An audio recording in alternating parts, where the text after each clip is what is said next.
Assalamualaikum warahmatullahi wabarakatuh. Alhamdulillah nahmaduhu wa nasta'inuhu wa nastaghfiruh wa nastahdihi wa na'udzu billahi min syururi anfusina wa min sayyiati a'malina. Man yahdihillahu fala mudilla lahu wa man yudlil fala hadiyalah. Asyhadu an la ilaha illallah wahdahu la syarika lah wa asyhadu anna Muhammadan abduhu wa rasuluh sallallahu alaihi wa ala alihi wa sallam la nabiyya ba'dahu amma ba'd. Ikhwatal iman, jamaah salat asar dan insyaallah salat maghrib yang dimuliakan Allah Subhanahu wa taala. Bab wujub shaumi Ramadan wa bayan fadlis siyami wa ma yata'allaqu bih. Bab kewajiban puasa Ramadan dan penjelasan tentang keutamaan puasa dan segala sesuatu yang terkait dengan puasa. Rahimakumullah, seperti biasa bicara Ramadan pasti rujukannya adalah ayat 183 sampai 187, 5 ayat dalam surah Al-Baqarah ya. Nah, ayat-ayat ini menjelaskan banyak hal, menjelaskan hukumnya atau perintah wajibnya puasa Ramadan, kemudian menjelaskan tata laksananya, tata cara pelaksanaannya, juga menjelaskan tentang keringanan-keringanan yang Allah Subhanahu wa taala berikan. Dan yang terakhir, 5 ayat ini menjelaskan tentang aktivitas keseharian selama berada di dalam bulan suci Ramadan. Rahimakumullah, kita mulai dari ayat yang pertama, ya ayyuhalladzina amanu kutiba alaikumusshiyam kama kutiba alal ladzina min qablikum la'allakum tattaqun.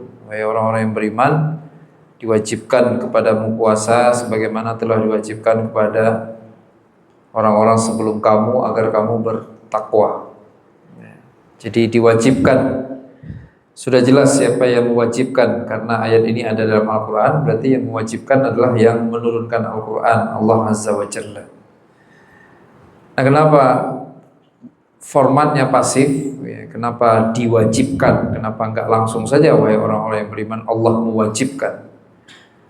Salah satu penjelasannya atau hikmahnya, Allah ingin menggiring ya perhatian kita kepada puasa itu sendiri, bahwa puasa itu adalah suatu kewajiban, tidak boleh dianggap enteng atau dianggap tidak penting ya, atau dengan mudah disepelekan atau ditinggalkan ya.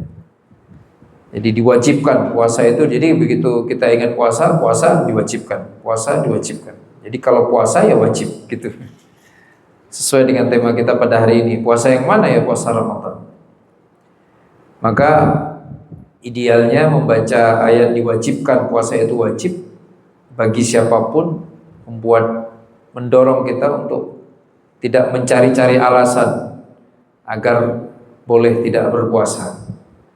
Ya, hari ini kan banyak sebagian orang yang belum apa-apa sudah menyimpulkan bahwa ia dengan profesinya mustahil sanggup berpuasa, seolah-olah perintah puasa ini tidak manusiawi, seolah-olah perintah puasa bertentangan dengan hak asasi manusia ya. Padahal sumbernya Allah, Allah yang mewajibkan puasa atas manusia, sebagaimana Allah pula lah sesungguhnya juga yang menciptakan manusia itu sendiri. Jadi nggak mungkin Allah mewajibkan sesuatu kepada manusia yang kemudian membuat manusia itu binasa ya. Jadi ingat puasa Ramadan, ya ingat kewajiban, bahwa ini adalah sesuatu yang harus ya. Terserah betapapun beratnya apa yang sedang kita pikul ya, kewajiban yang sedang kita laksanakan. Kan ada beberapa profesi yang belum apa-apa sudah menyimpulkan saya nggak bisa puasa ya, Ramadan nggak buat kami katanya. Kami siap Ramadan tapi bukan puasanya. Apanya? Sahurnya iya, buka puasanya iya, tapi nahan makan dan minumnya enggak. Ya. Ada kan yang begitu kan? Ya, diajak sahur, ayo. Diajak iftar, ayo. Diajak tarawih, ayo. Diajak nggak makan nggak minum, tar dulu. Ya, jadi mereka berdalih, lah kan masih mending walaupun saya nggak puasa minimal saya sahur lah, gimana? Ya, walaupun saya nggak puasa minimal saya buka. Emang ada buka bagi orang nggak puasa? Ya, ketiba alaikumusiyam, jadi nggak ada ruang untuk tidak berpuasa. Kama kutiba alal ladzina min qablikum. Nah, perintah ini diiringi dengan informasi bahwa puasa itu sungguhnya ringan. Ketika kita tidak sanggup atau merasa beban, merasa terbebani dengan suatu tugas, biasanya kan suka disampaikan bahwa sesungguhnya tugas yang dianggap berat ini pernah dilakukan sebelumnya dan berhasil, ya kan? Itu semacam motivasi bahwa ini bukan hal baru, bukan hal yang tidak mungkin dilakukan, tapi pernah dilakukan dan berhasil. Artinya perintah puasa ini bukan hanya milik umat Islam, bahkan sudah berlaku sejak umat-umat terdahulu. Nah, hari ini rahimakumullah, jujur saja kan, kalau dibandingkan dengan masa ketika ibadah puasa ini diwajibkan atau dibandingkan dengan bahkan masa-masa sebelumnya, hampir nggak ada profesi yang di bawah terik matahari, ya kan, kecuali mungkin pedagang. Tapi kadang-kadang pedagang pun mereka berdagang di masa lalu itu di pasar pun pasar yang tanpa kiosnya, tanpa atap.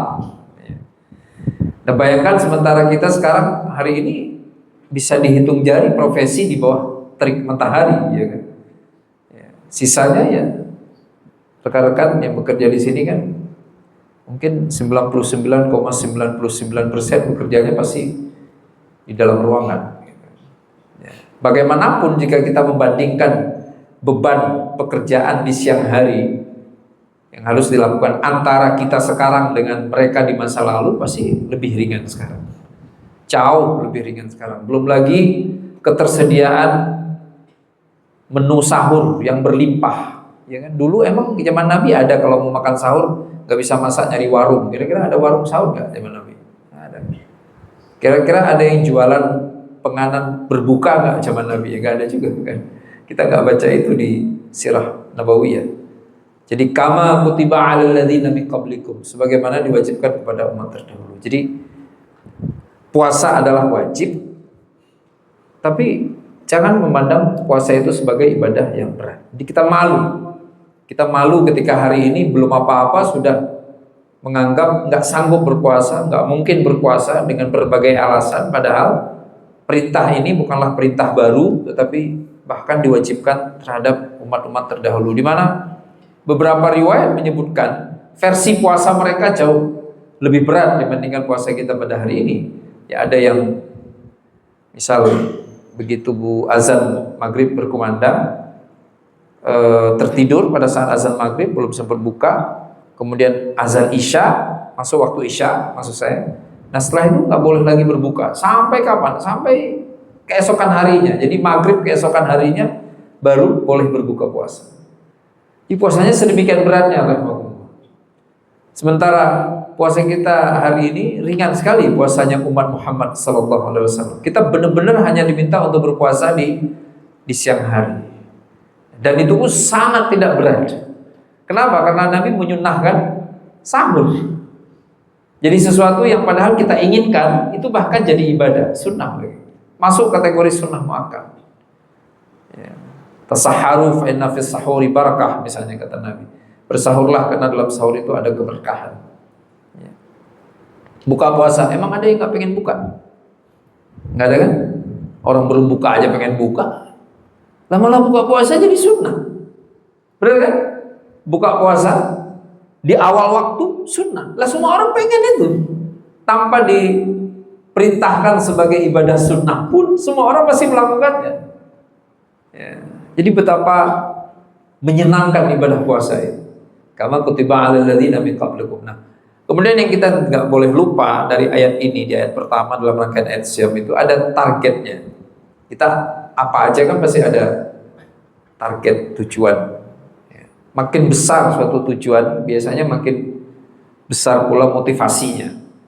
Ya, yang tujuan ya rekan-rekan bekerja di sini, berkarir atau beraktivitas di sini pasti dapat mukafaah, ya, dapat ujrah, ajar, ya, gaji dan sebagainya, penghasilan.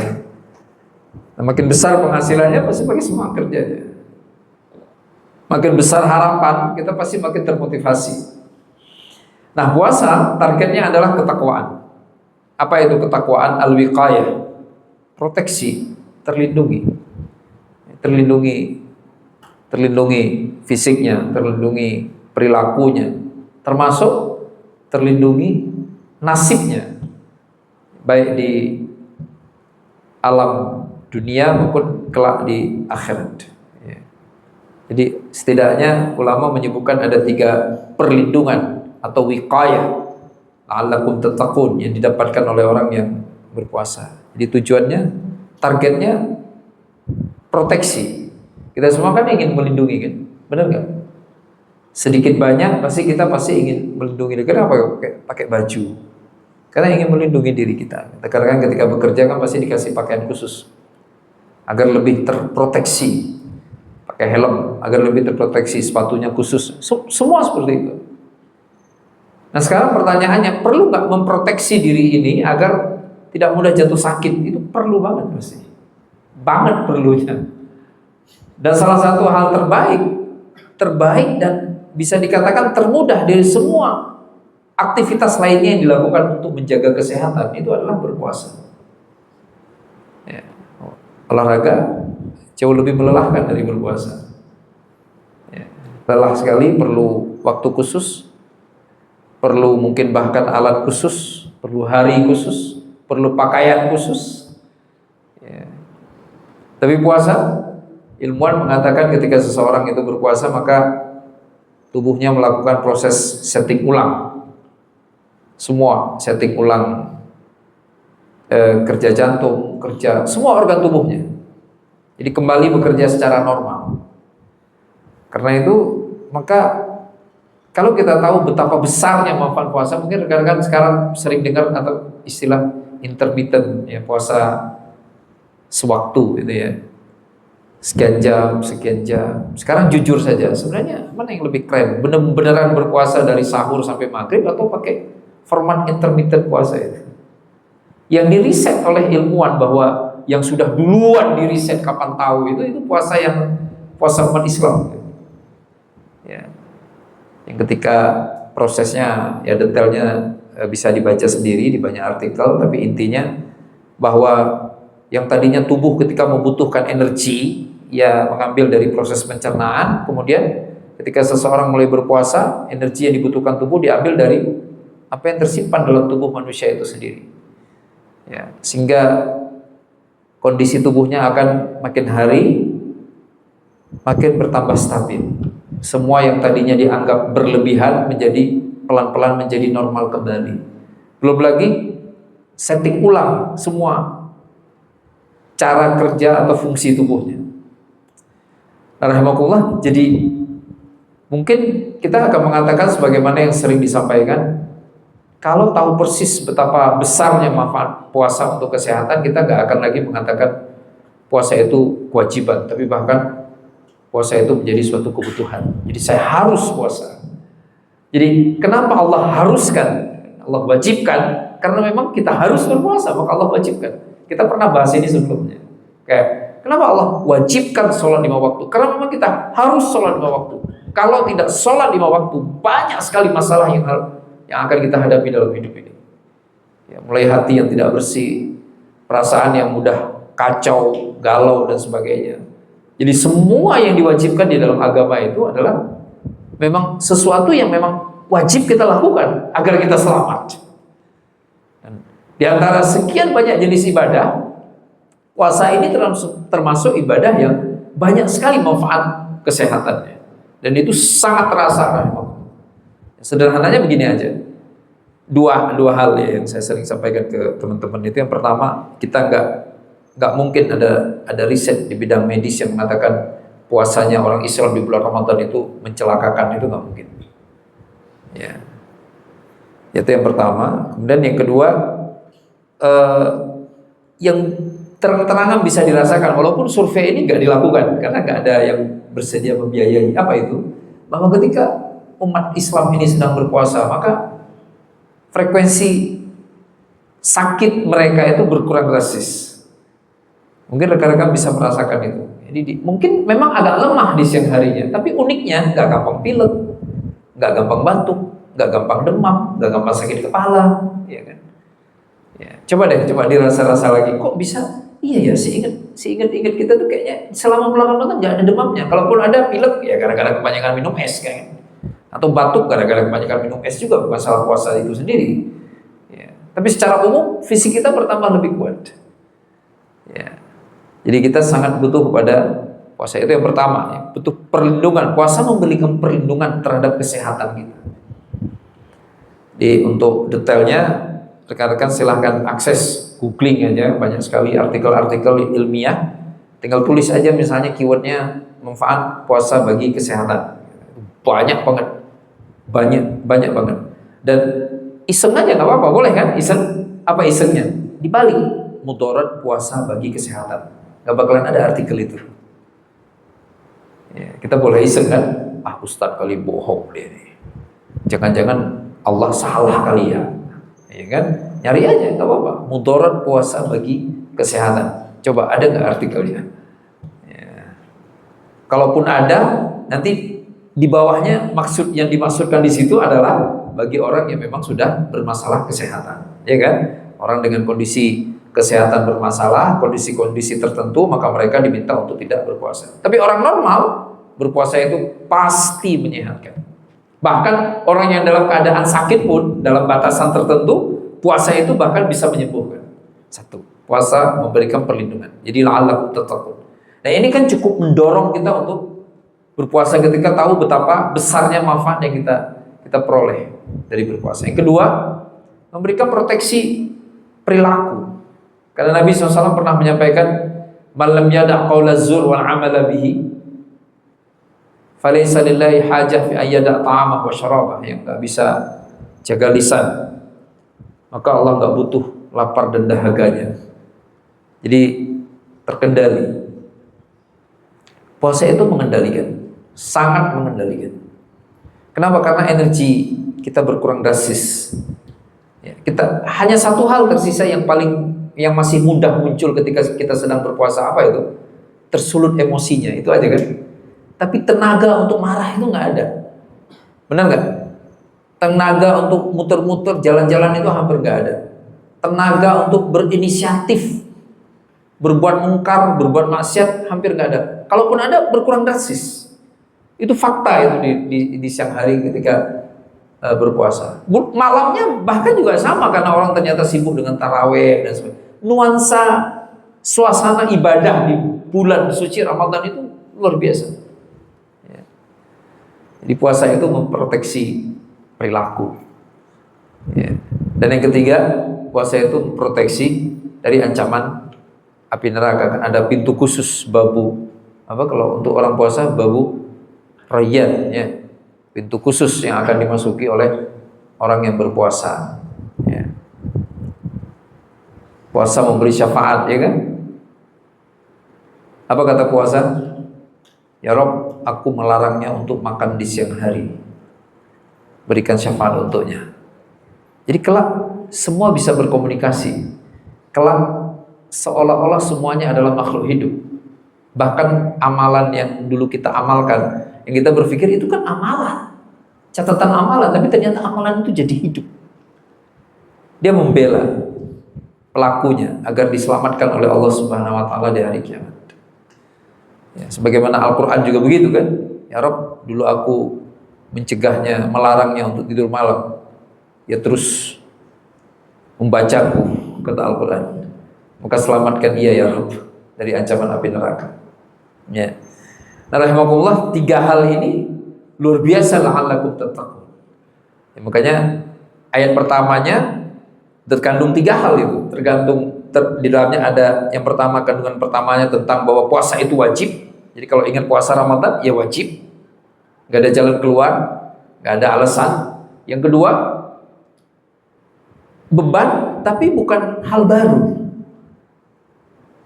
Ya, bukan hanya umat ini nih yang diwajibkan berpuasa, tapi umat terdahulu pun mereka berpuasa. Yang ketiga, manfaatnya yang luar biasa.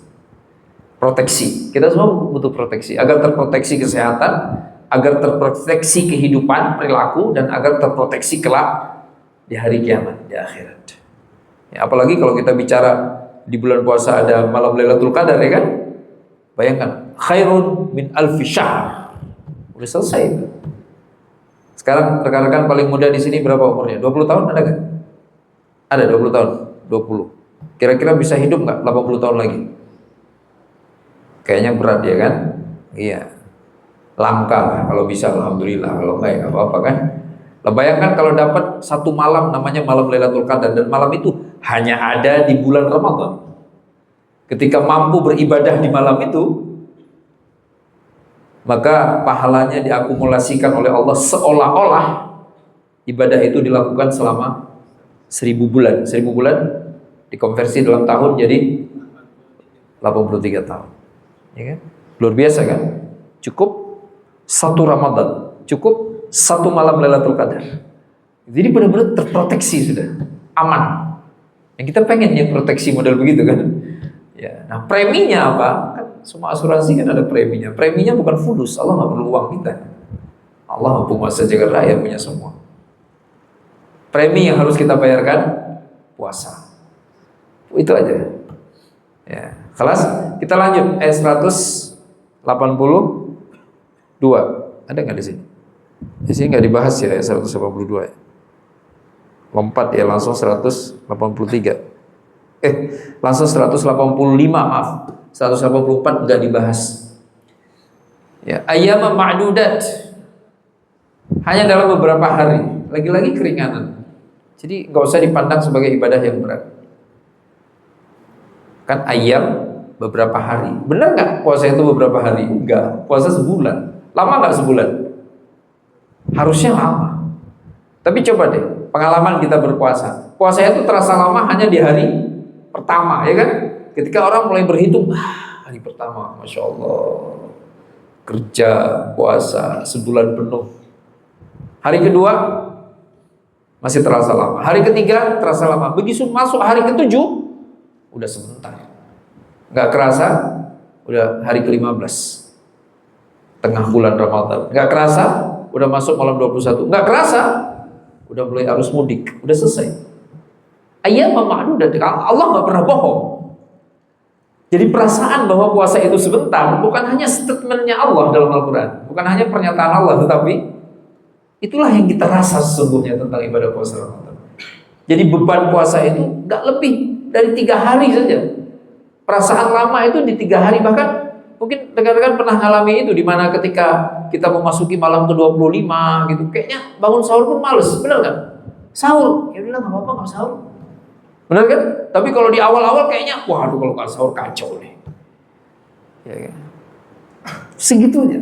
Jadi beban itu hanya di awal saja. Dan begitu pula seluruh kehidupan kita juga sama kan? Ya.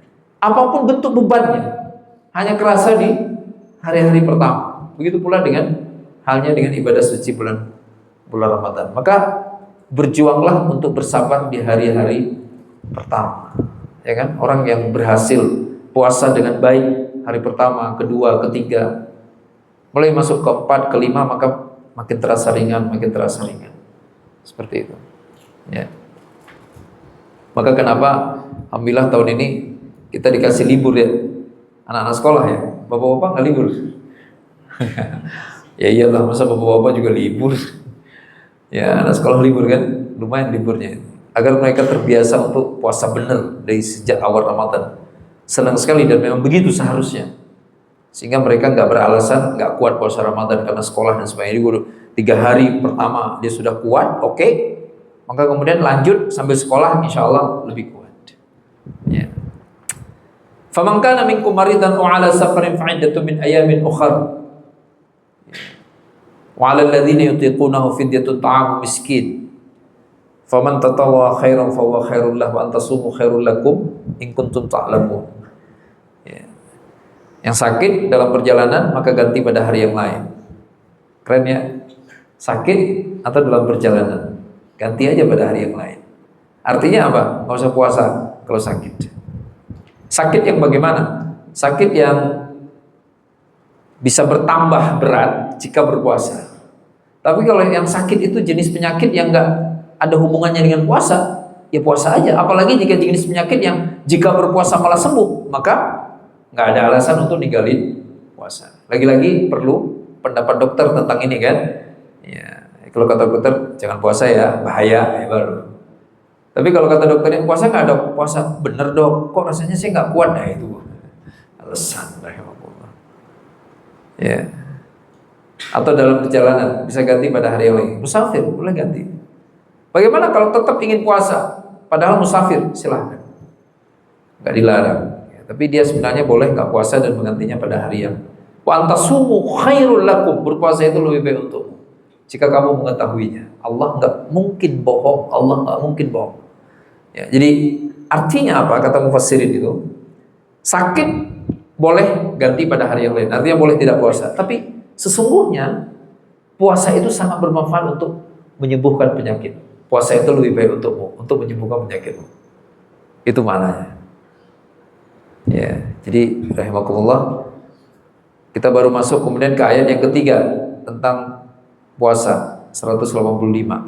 Syahrul Ramadan alladzi unzila fil Qur'an hudal linnasi wa bayyinatin minal huda wal furqan. Ya, bulan puasa itu adalah bulan di mana diturunkannya Al-Qur'an. Di bulan Ramadan itu ada dua fase turunnya Al-Qur'an. Pertama dari Lauh Mahfuz ke langit dunia. 17 Ramadan, malam 17 Ramadan. Yang terlibat hanya Jibril, belum ke Nabi. Kapan Nabi menerima Al-Quran? Menurut banyak ulama sirah itu di malam 21 Ramadan. Itu alasan kenapa, salah satu alasan kenapa mulai iktikaf itu di malam 21 Ramadan. Ya. Kemudian banyak ulama juga menyebutkan surah yang berikutnya turun adalah surah Al-Muzammil, surah berikutnya Al-Mudaththir. Apa perbedaan interaksi kita dengan Al-Quran di bulan Ramadan dengan di luar Ramadan? Apakah ketika bulan Ramadan hanya sekedar meningkatkan volume bacaan, lebih banyak yang dibaca? Seharusnya kalau kita memang benar-benar pengen ada hal spesial tentang Al-Quran di bulan Ramadan, di antara yang bisa dilakukan adalah mengikuti kebiasaan Rasulullah SAW. Apa yang dilakukan Nabi terhadap Al-Quran di bulan Ramadan? Baca. Bukan sekedar baca, tapi tadarus Al-Quran bersama Jibril. Bapak-bapak, keren nggak kalau kita tadarusan Jibril hadir? Luar biasa ya. Tapi apa yang kerennya tadarus Nabi dengan Jibril? Nabi yang baca dan Jibril nyimak. Jibril mengoreksi bacaan Nabi. Pertanyaannya, mana yang lebih mulia? Jibril, malaikat, atau Nabi Sallallahu Alaihi Wasallam? Lebih mulia Nabi kan? Nabi makhluk terbaik, kekasih Allah. Ya, iya. Tapi kok bisa Nabi malah dikoreksi oleh Jibril? Karena yang menyampaikan Al-Quran kepada Nabi adalah Jibril. Apa pelajarannya buat kita? Di bulan Ramadan, kalau memang benar ngakunya umat Muhammad pengen dapat syafaat di hari akhirat, ikutilah salah satu kebiasaan baik Nabi di bulan Muhammad. Apa itu? Datang ke tadarus Al-Quran. Untuk ngapain? Koreksi orang-orang? Bukan.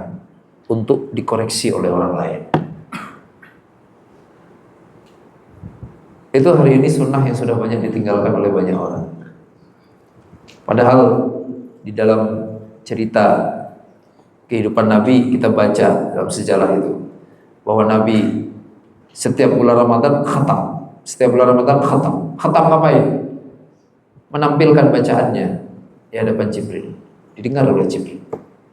Karena memang Nabi menerima Al-Quran dari Allah via Jibril. Enggak langsung kan? Semua ayat Al-Quran tanpa terkecuali diterima oleh Rasulullah SAW dari Allah, semuanya melalui malaikat Jibril. Maka ketika setiap bulan Ramadan, kesempatan bulan Ramadan digunakan oleh Rasulullah SAW untuk memperdengarkan apa yang sudah dihafalnya dari Jibril alaihissalam.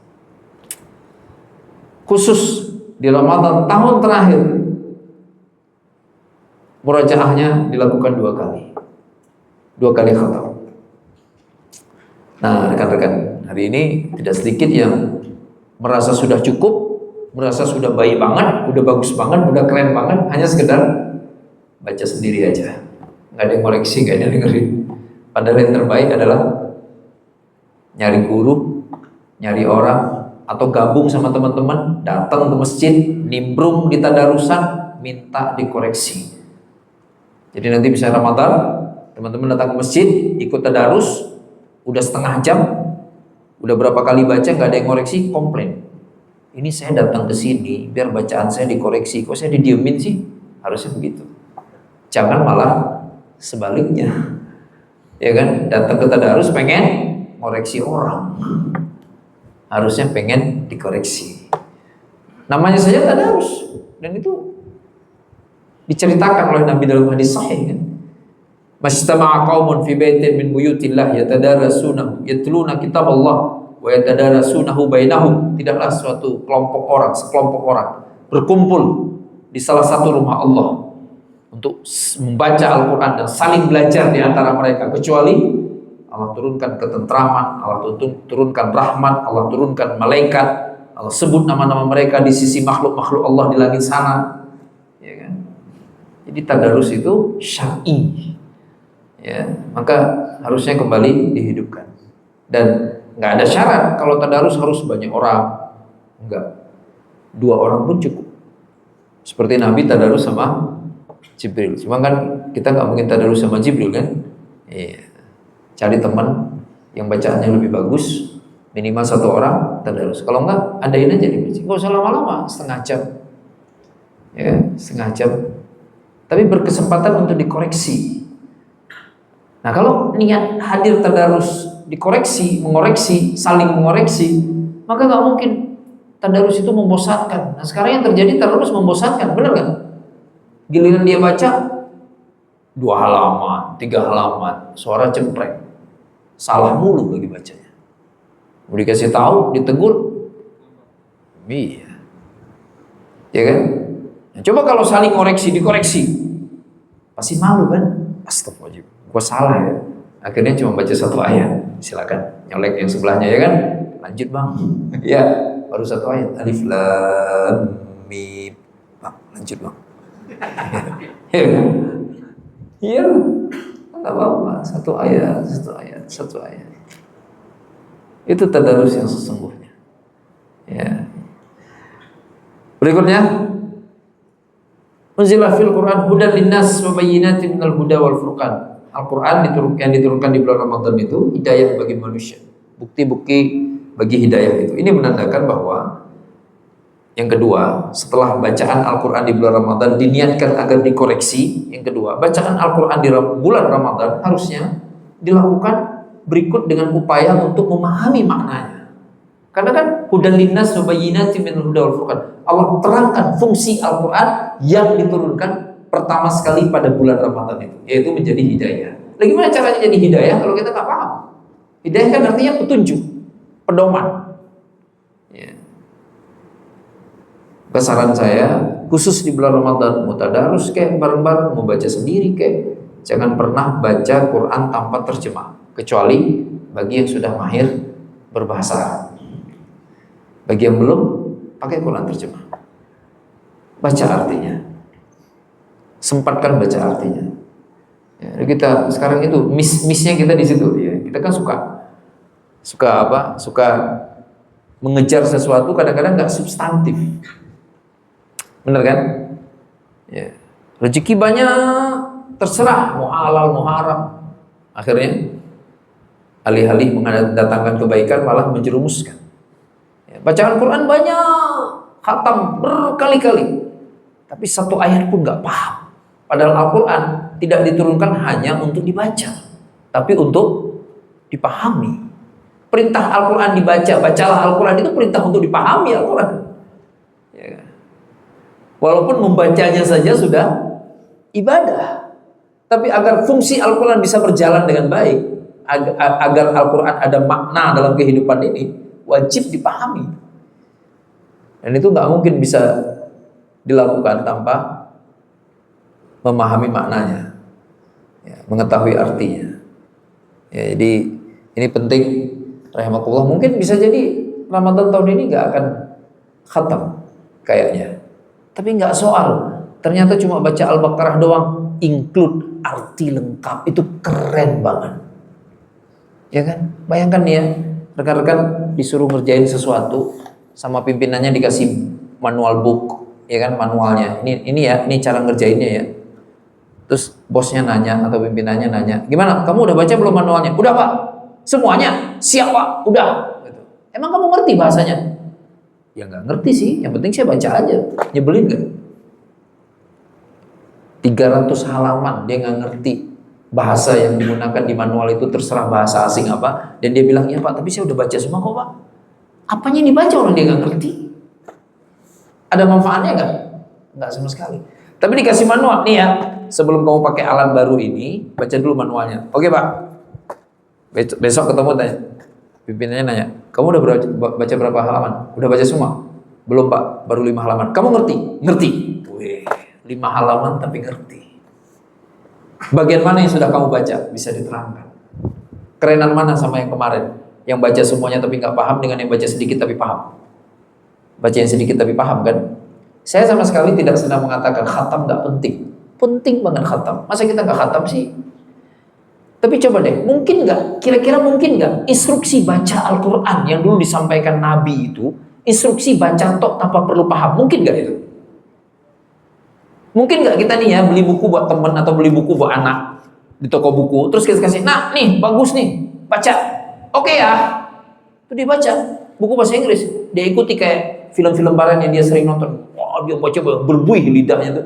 Terus selesai baca dikatain, "Nah ngerti nggak?" "Enggak ya." "Nah tadi kamu baca." "Ya kan aku cuma bisa baca, nggak ngerti." Nyebelin nggak? Apa buat itu kita beli buku buat anak kita? Enggak kan? Jadi perintah baca itu, perintah iqra itu adalah perintah paham. Nggak mungkin lah. Gimana sih? Mana ada orang disuruh baca, "Ini ada surat kabar nih, ini ada surat, ini ada WA, ini ada SMS, ini ada basic, ini ada pesan, baca." Udah gitu, udah baca belum? Udah. Ngerti nggak? Nggak. Oke, nggak masalah. Keren banget, udah baca. Gila kita itu. Iya kan? Baca itu pasti untuk paham. Ya, makanya kenapa di ayat 185 itu, "Syahrul Ramadan alladzi unzila fil Qur'an hudan linnas wa bayyinatin minal huda wal furqan." Hidayah bagi manusia dan bukti-bukti bagi hidayah itu. Jadi Al-Qur'an itu jadi manualnya, dan di dalam Al-Qur'an itu Allah jelaskan secara terang benderang bukti-bukti kebenaran manual ini, bukti-bukti kebenaran Al-Qur'an. Jadi Al-Quran itu menjadi pedoman, sekaligus di dalam Al-Quran ketika kita mau baca Al-Quran dan paham, disebutkan tentang bukti-bukti kebenaran Al-Quranul Karim. Ya, jadi rekan-rekan, saya mengajak, kalau bisa khatam, Masya Allah. Tapi khatamlah dengan makna. Jangan pernah khatam tanpa makna. Itu sama kayak orang nikah tanpa cinta. Ada guna nikah nggak? "Udah nikah nak?" "Udah dong." "Cakep nggak istrimu?" "Cakep." "Kamu suka?" "Suka nggak ya?" La ilaha illallah, musibah. Iya kan? Jadi rahmatullah, kita harus paham. Ya kalau ternyata wah nggak bisa, nggak apa-apa. Target aja boleh kan? Wah bisa kok. Kan baca setengah jam, paling lama-lama 40 menit sejus ya kan? Sehari sejus 40 menit. Baca terjemahan 45 menit, 45 menit kali 2 sejam setengah ya. Ya, sejam setengah. Masa lama sih sejam setengah? Ya kan?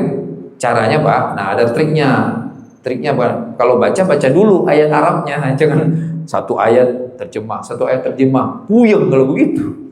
Baca dulu tuntas, ya kan? Misalnya nih sekali duduk nih, mau baca berapa? 3 halaman, baca 3 halaman. Udah gitu baru baca artinya. Gitu. Ya, udah tuntas baru baca artinya. Kalau baca arti nggak perlu bunyi kan? Nggak usah bunyi lah. Masa Alif lam mim dzalikal kitabul la raiba fihi hudal lil muttaqin. Alif lam mim itulah Alkitab itu, tidak ada. Enggak usah lah kayak baca bahasa Indonesia aja, pelan aja. Baca membatin, ya kan? Jadi baca dulu Arabnya, aslinya Quran, kemudian baru baca terjemahnya. Ya. Insya Allah maknanya akan beda. Beda Ramadan yang diisi dengan pemahaman Al-Quran dengan Ramadan yang hanya diisi dengan menuntaskan bacaan tanpa paham. Berikutnya diulang lagi oleh Allah. Wa man kana min faman syahida minkum asy-syahra falyasum. Ya, ini menarik nih. Sumu li ru'yatihi. Jadi berpuasalah karena engkau lihat hilal, berbukalah karena engkau lihat hilal. Nah, di sini jadi dalil bahwa ru'yah itu penting. Nah, ini ada hadisnya di sini. Ru'yah itu penting. Ya, terlepas dari perbedaan pendapat tentang apakah masih urgensi ru'yah pada hari ini atau tidak, yang jelas ada hadisnya dari Nabi SAW tentang urgensi ru'yah. Nah, bagaimana suasana sahabat ketika prosesi ru'yah dilakukan? Ini bukan ruqyah ya, jangan salah. Ada ru'yah, ada ruqyah. Kalau ruqyah itu yang kemasukan gitu, yang dibacain Al-Baqarah dan sebagainya. Ini ru'yah, lihat, ra'a, ya, melihat. Nah, dulu sahabat Nabi kan diajak sama Rasulullah, ayo kita ru'yah nih. Tetap pakai ilmu falak untuk menentukan kapan ru'yah dilakukan. Kalau nggak ada ilmu falaknya, nggak ada ilmu hitung-hitungannya, nggak tahu kapan harus ru'yah. Jadi ru'yah itu hanya dilakukan di penghujung bulan. Kira-kira ini udah mau masuk, nah kita ru'yah, pastiin. Nah, sahabat ketika di penghujung Sya'ban mau masuk Ramadan, ketika diajak Nabi ru'yah, itu semua dalam hati mereka, ya Allah semoga malam ini sudah Ramadan. Ya Allah semoga malam ini sudah Ramadan. Itu suasana kebatinan sahabat. Ya, kalau ru'yah, ya Allah semoga belum, biar besok masih bisa makan gitu ya. Itu bedanya sahabat tuh, pengen banget segera Ramadan. Sebaliknya ketika di penghujung Ramadan, ru'yatul hilal lagi kan, menentukan 1 Syawal. Bagaimana suasana kebatinan sahabat? Ya Allah, semoga masih Ramadan, semoga belum 1 Syawal. Kalau kita, semoga udah malam Lebaran, udah nggak kuat lagi, biar besok bisa makan opor. Ini udah nanggung, udah belanja, udah semua, ya kan? Ya. Nggak enak masa orang-orang udah pada Lebaran, saya masih puasa sih. Ya. Padahal kalau dulu sahabat, jadi sahabat begitu diumumkan oleh gini, kalau di penghujung Sya'ban saat Nabi mengumumkan nanti malam ini sudah masuk Ramadan, itu langsung tersenyum semua wajah sahabat. Alhamdulillah. Begitu Nabi umumkan belum kelihatan hilal, agak cemberut mereka. Ya. Kenapa cemberut? Kenapa kecewa? Belum tentu umurnya panjang untuk bisa masuk Ramadan, ya kan? Padahal ibadah Ramadan luar biasa. Hadis Nabi, dari Ramadan ke Ramadan berikutnya, mukaffiratun lima bainahuma. Jeda penghapus dosa, ya kan? Kita puasa Ramadan tahun lalu, ketemu dengan Ramadan tahun depan ini. Itu berarti apa yang terjadi di antara 2 Ramadan ini diampuni oleh Allah SWT. Selama itu bukan dosa besar. Lah kalau nggak ketemu Ramadan, ketika udah ru'yatul hilal ternyata belum. Kan belum tentu besok masih panjang umur, ya kan? Belum tentu besok masih bernyawa. Itu yang membuat mereka sedikit sedih kalau diumumkan masih belum masuk Ramadan. Ya. Nah, kenapa mereka bersedih ketika diumumkan sudah selesai Ramadan? Kalau kita kan sudah selesai Ramadan, langsung kembang api kan. Itu malam itu nggak bisa tidur tuh gitu. Petasan. Sementara sahabat nggak begitu kan? Kenapa? Karena belum tentu bisa ketemu lagi dengan Ramadan tahun depan. Jadi artinya apa? Kita hari ini kepedean. Iya. Ya, kita benar-benar kepedean hari ini. Kenapa sampai rekan-rekan mungkin pernah ada yang ngasih tahu ada doa khusus agar kita dipanjangkan umurnya, agar bisa bertemu dengan Ramadan tahun ini. Itu sama sekali nggak berlebihan, karena emang kita menguasai umur. Boleh aja kita ngakukan ini tinggal berapa hari lagi. Masa sih saya nggak masuk bulan Ramadan? Tapi nggak ada yang tahu. Penentunya cuma Allah tok. Benar-benar Allah penentunya. Apakah kita berhak bertemu dengan Ramadan tahun ini atau enggak? Allah yang menentukan. Maka sahabat seperti itu masih berharap Ramadan. Artinya apa? Kegembiraan hari Idul Fitri itu pada hakikatnya adalah kegembiraan karena maksimal beribadah selama bulan suci Ramadan.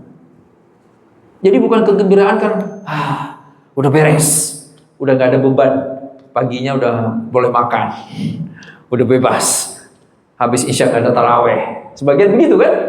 Alhamdulillah. Ada yang ngitung tuh, tarawih 2 malam lagi, ayolah. Setelah ini udah gak ada tarawih, tenang kita. Ya Allah, segitu bencinya dia sama tarawih, ya kan? Beda banget sama sahabat Rasulullah Sallallahu Alaihi Wasallam. Faman syahida minkumus syahra falyasum. Ini dalil penting kenapa ru'yah itu oleh sebagian ulama, bahkan jumhur menganggap harus tetap ada, walaupun hari ini ilmu falak itu sudah cukup canggih dan modern ya. Tetap ru'yah itu dianggap penting. Karena dalil-dalil yang kuat ya. Berikutnya diulang lagi, wa man kana maridan aw ala safarin fa'idatu min ayyamin ukhra. Yuridullahu bikumul yusra wa la yuridu bikumul usra. Allah ingin ringankan, Allah tidak ingin bebani. Keren ya? Allah ingin ringankan, Allah tidak ingin membebani. Ibadah Ramadan bukan untuk membebani, sama sekali bukan untuk membebani. Justru ibadah Ramadan itu untuk meringankan. Nih, rekan-rekan nih. Konsep ini sebenarnya udah kita adopsi dalam keseharian kita, dalam kehidupan dunia kita nih. Nih, ini kerja, ini rekan-rekan maaf ya. Lelah kan? Ini membebani untuk membebani atau untuk meringankan kerja? Untuk meringankan kan? Meringankan beban hidup. Benar kan? Tapi kerja itu sendiri beban kan?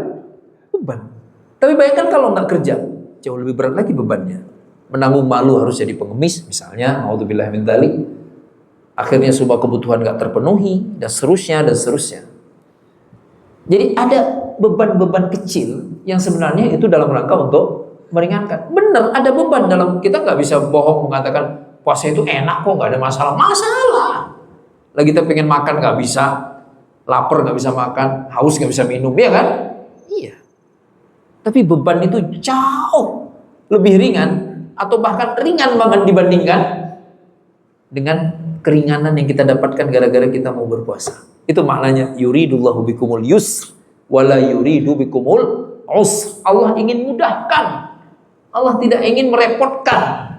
Biar kita nggak repot dengan kondisi kesehatan masih muda udah sakit-sakitan. Ya kan?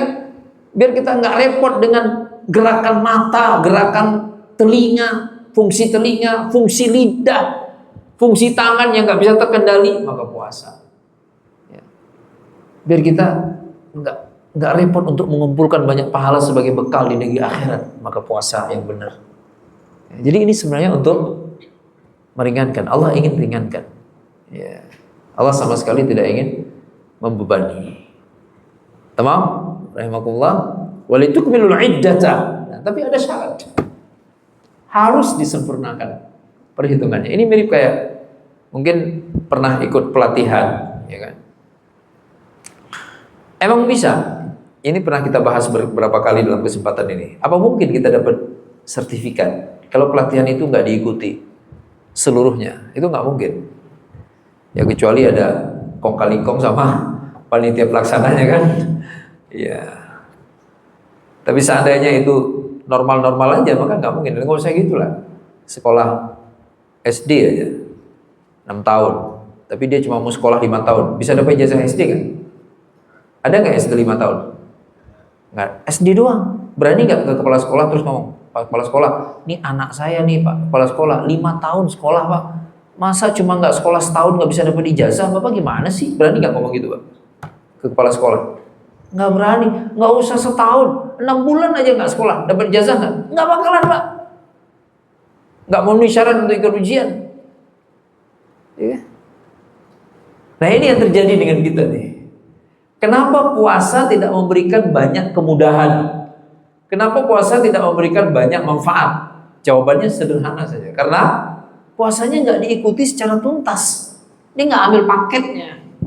Dia ambil hanya parsialnya, sebagiannya aja yang diambil. Ya.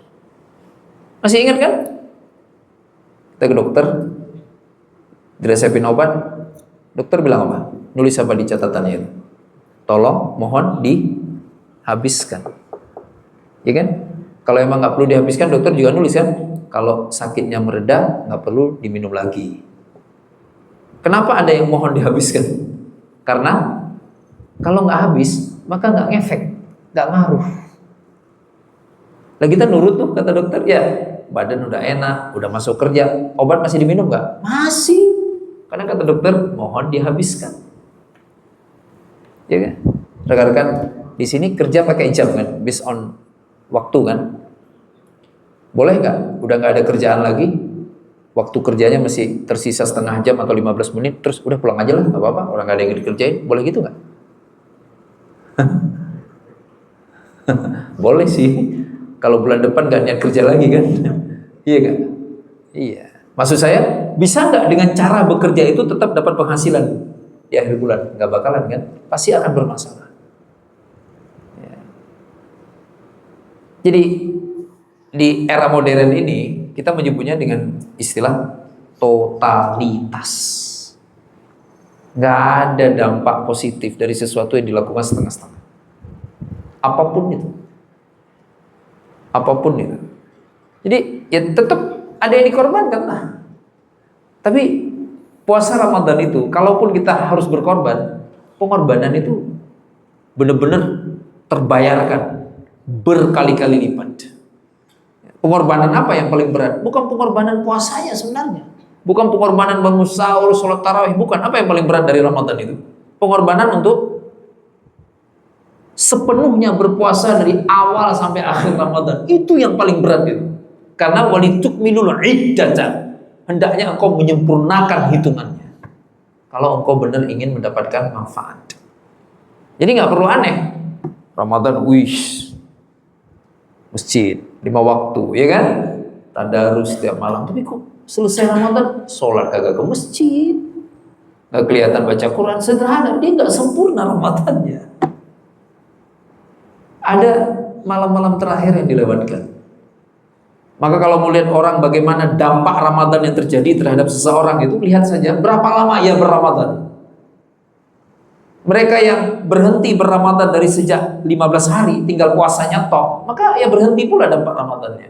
Tapi mereka yang benar-benar tuntas, maka bahkan dampak Ramadan itu terus akan terasa sampai Ramadan di tahun yang akan datang. Ya kan?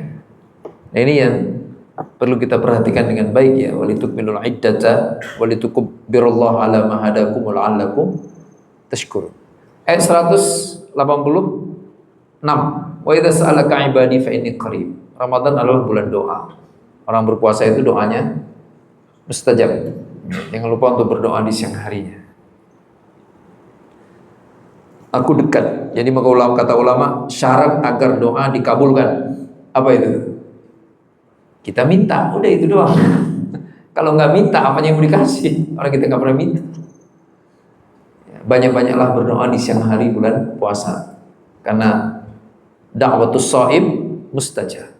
Doa orang yang sedang berpuasa itu mustajab. Apalagi ini puasa wajib. Udah gitu di bulan Ramadan, masya Allah. Ya, ini enggak. Pemandangan yang sering kita saksikan di siang hari bulan puasa, banyak orang berdoa atau banyak orang rebahan? Rebahan, ya kan? Pada ke masjid. Begitu masjid ngorok semua, masya Allah. Ya. Jadi harusnya pemandangannya berubah. Jadi kalaupun tertidur tangannya gini, keren nggak? Kalau ketidur tangannya begini, widih, ya kan? Masya Allah. Berikutnya, yang terakhir. Wahilla lakum laylatas siyam ar-rafathu ila nisaikum hunna libasul lakum wa antum libasul lahunna alimallahu annakum kuntum takhtanuna anfusakum fataba 'alaikum wa 'afa 'ankum fal'ana bashiruhunna wabtaghu ma kataballahu lakum wa kulu washrabu hatta yatabayyana lakum al-khaytul abyadu minal khaytil aswadi minal fajr thumma atimus siyama ila al-lail wa la tubashiruhunna wa antum 'akifuna fil masajid. Nah, yang terakhir. Ini kita bahas ayatnya dulu baru kemudian masuk ke hadisnya. Akifuna fil masajid.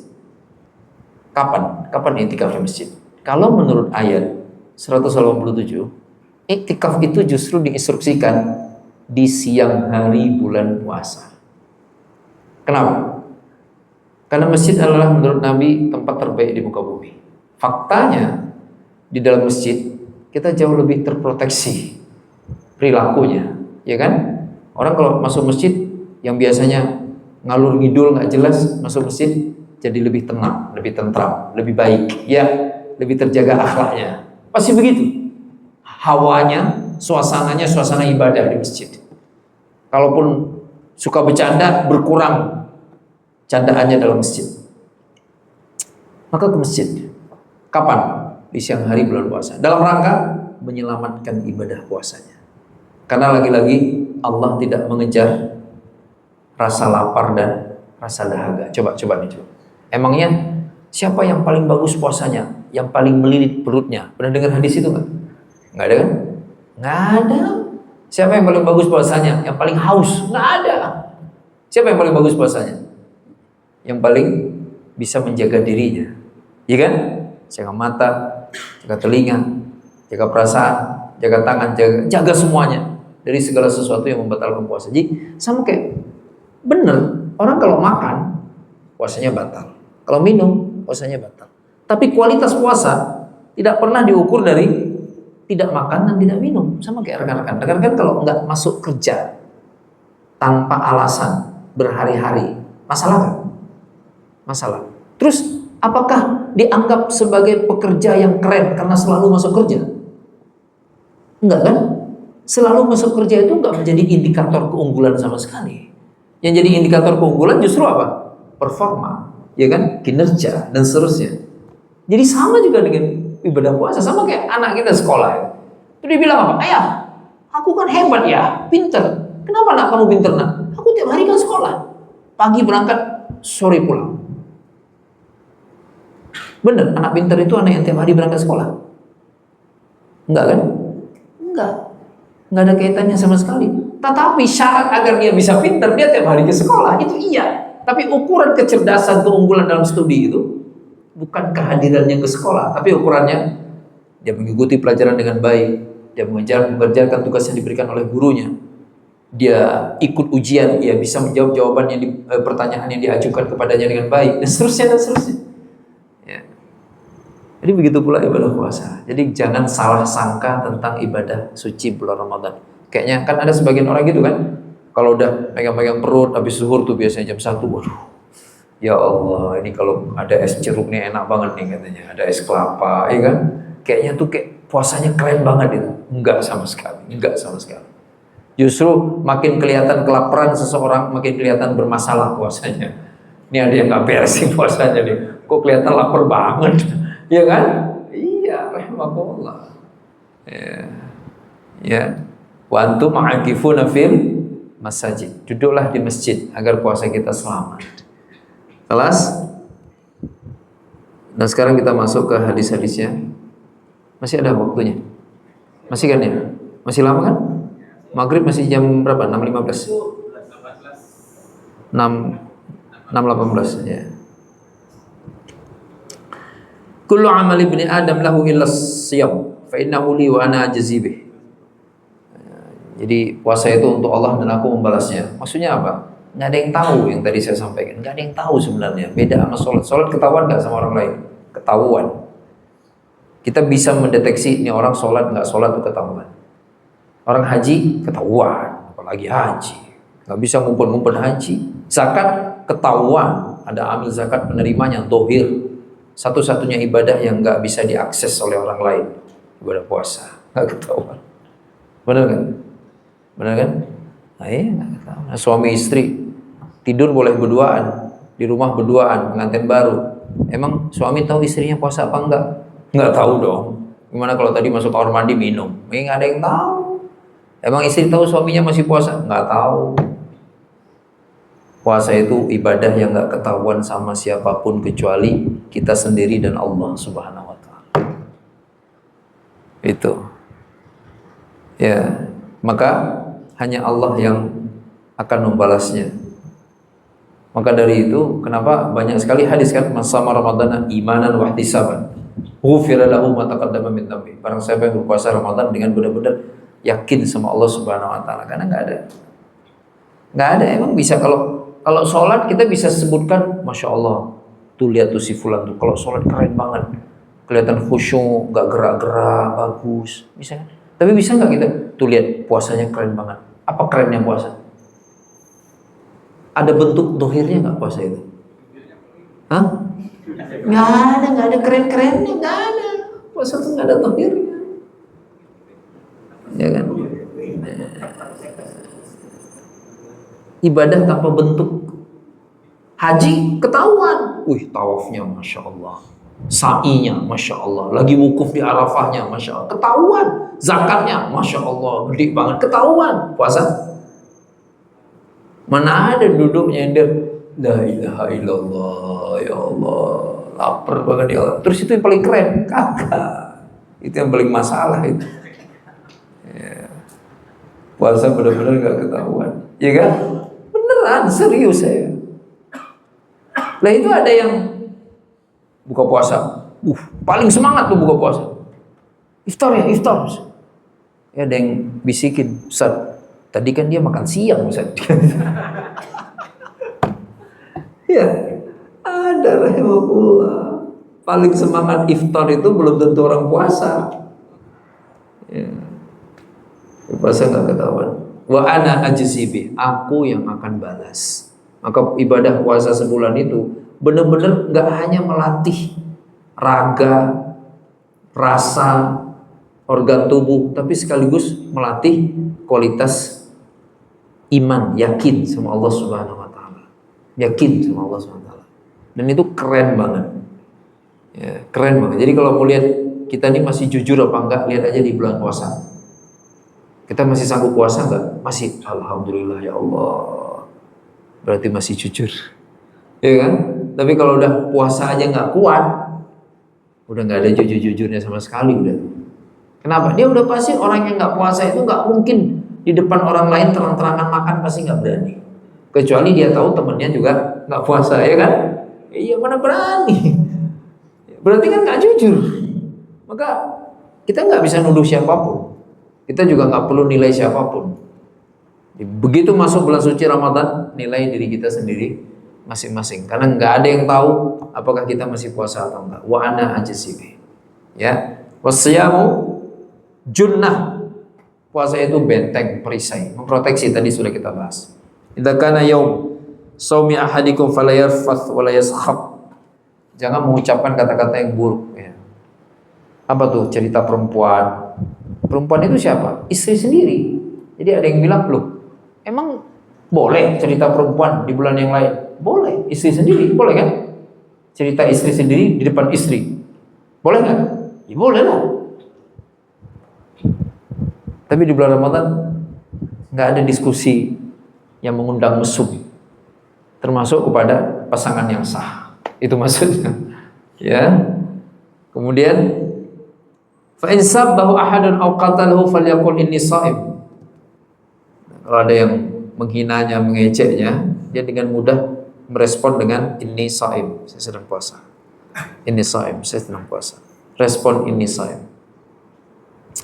Walladzi nafsi Muhammadu billah khalufu mis-sha'im atyabu indallahi min rihil misk. Bau mulut orang puasa lebih baik di sisi Allah daripada bau minyak kasturi, bau mulut. Artinya kalau Nabi ngomong begini, artinya ada aroma di mulut orang yang berpuasa gara-gara perutnya kosong. Dan itu aroma yang normal harusnya. Bau, bukan bau mulut, tapi sesungguhnya bau perut, ya. Bau lambung karena lambungnya kosong. Ya, itu lebih harum di sisi Allah SWT dibandingkan bau minyak kasturi. Lis-sha'imi farhatan yafrahuhuma bih. Bagi orang yang berpuasa ada dua kebahagiaan. Idza aftara fariha bi fitrih wa idza laqiya rabbah fariha bi shaumih. Kalau dia puasa bahagia dengan iftar, nanti di akhirat bahagia karena pahala puasanya. Ya, jadi puasa itu membahagiakan. Jadi kalau misalnya gini, kira-kira udah lama banget gak makan enak, puasa aja, ntar buka puasanya pasti rasanya jadi enak. Ya kan? Padahal menunya biasa aja ya. Apa yang di bulan puasa terasa lebih nikmat itu? Minuman manis ya. Minuman manis dingin, kok kayaknya enak banget ya. Padahal itu minuman yang sama yang kita minum di hari biasa. Bahagianya luar. Ada nggak lagi buka puasa nangis? Ada nggak? Nggak ada kan? Nggak ada. Ya, ngapain nangis? Air putih aja nikmat buka puasa. Ya, rahimahullah. Kebahagiaan karena bisa berbuka puasa. Lanjut ke hadis berikutnya. Ini tentang pintu surga ya. babu Ar-Rayyan tadi sudah kita bahas. Sab'ina kharifa, orang yang berpuasa dijauhkan dari api neraka wajahnya. Ini imanan wa ihtisaban. Nah, terakhir ketika datang bulan Ramadan, idza jaa syahrus siyam, syahrul Ramadan, futihat abwaabul jannah wa ghuliqat abwaabun nar. Dibuka pintu surga dan tertutup pintu neraka. Tapi kok ada orang kayaknya kelihatannya pengen banget ke neraka di bulan Ramadan, padahal pintunya ketutup. Itu berarti itu orang udah parah banget. Benar nggak? Itu sama kayak orang pakai jaket musim panas. Itu udah kayak apa tuh? Ya. Jadi peluang ke nerakanya nggak ada, tapi dia tetap pengen ke neraka. Maka, nah rekan-rekan, kalau nanti di bulan Ramadan, masuk Ramadan, ada di antara kita yang berubah drastis. Bawa peci, ya nggak? Peci kecil, kupluk, dilipat di sakunya. Begitu musola, wih pakai peci, keren nggak? Lagi duduk nunggu azan, baca Quran, ya kan? Jangan dituduh ustadz musiman, enggak.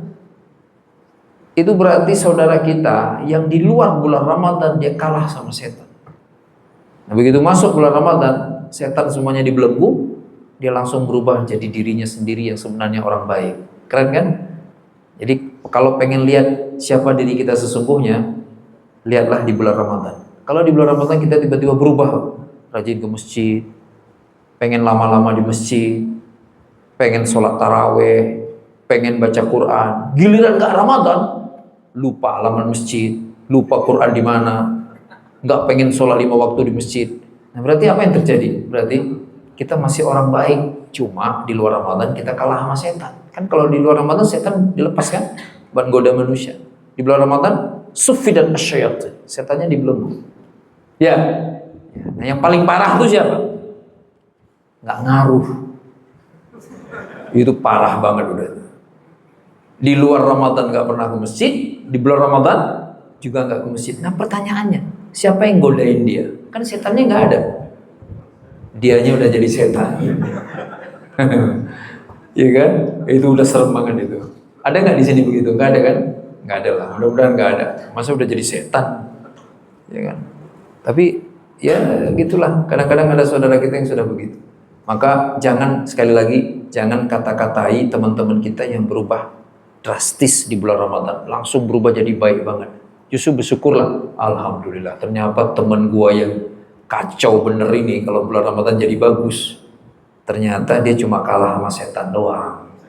Kalau setannya nggak ada, masya Allah langsung jadi ustadz sebulan, ya kan? Alhamdulillah, ya kan? Nah itu orang yang begitu, kalau Ramadannya bener, serius, sungguh-sungguh, sempurna 1 bulan, pasti akan membekas insya Allah. Pasti akan lebih bertahan. Bisa 2 bulan, bisa 3 bulan, bahkan seandainya bisa dapat malam Lailatul Qadar, bisa-bisa dia akan tetap kuat melawan setan sampai minimal Ramadan tahun yang akan datang. Mudah-mudahan kita semua dipilih oleh Allah SWT sebagai hamba Allah yang masih fitrah. Nah nanti insya Allah masuk bulan Ramadan, semua setan dibelenggu, sufidat asyayatin, pintu neraka ditutup, berarti nggak ada peluang ke neraka, yang godain nggak ada. Dan mudah-mudahan insya Allah kita semua berubah jadi hamba-hamba Allah yang super soleh insya Allah. Demikian kajian kita di sore hari ini, semoga ada manfaatnya buat kita bersama. Mohon maaf jika ada kesalahan. Billahi taufiq wal hidayah. Assalamualaikum warahmatullahi wabarakatuh.